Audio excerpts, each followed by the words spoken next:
imaginer qu'une population refuserait d'avoir accès à des soins gratuits. Ça n'existe pas, en fait, de mon entendement, ce n'est pas possible.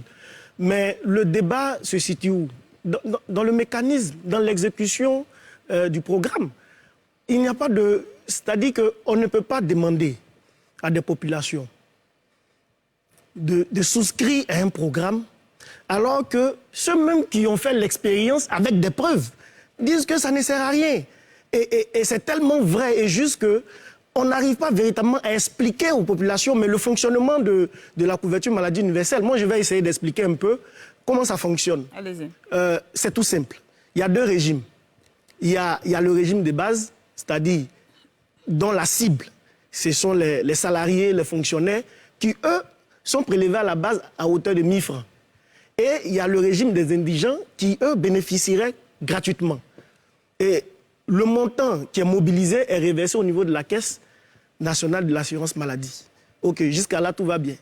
Mais en la pratique, comment ça se fait? J'ai parlé avec un médecin qui me dit que les laboratoires et les pharmacies qui sont censés travailler dans ce processus-là n'ont même pas à disposition le stock nécessaire des médicaments. Ce n'est pas possible. Par exemple, pour faire seulement le test de sang, voilà. Il y a le réactif, souvent quand ils vont, ça ne va pas.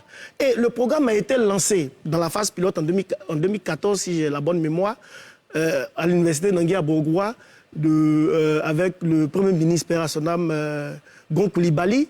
Et initialement, c'était de pouvoir atteindre 15 000 étudiants parce que le programme pilote, c'était les 15 000 étudiants. Au début, ça fonctionnait bien. Après, ils ont prolongé à un an et demi et ils ont rendu le processus effectif. Mais moi, je pose la question. Pour le système de sécurité sociale que nous avons avec la MUGEFSI, avec la CNPS et la CGRAE, on demande encore à des fonctionnaires de cotiser pour des personnes qui doivent se faire soigner. Et dans cette chaîne de solidarité, on n'arrive pas à satisfaire, je veux dire, ceux qui sont censés être des indigents. Et la question que tu as derrière, c'est qui sont ces indigents-là? Selon les chiffres de la Banque mondiale, le taux de pauvreté en Côte d'Ivoire, notamment en zone urbaine, a baissé de 39%.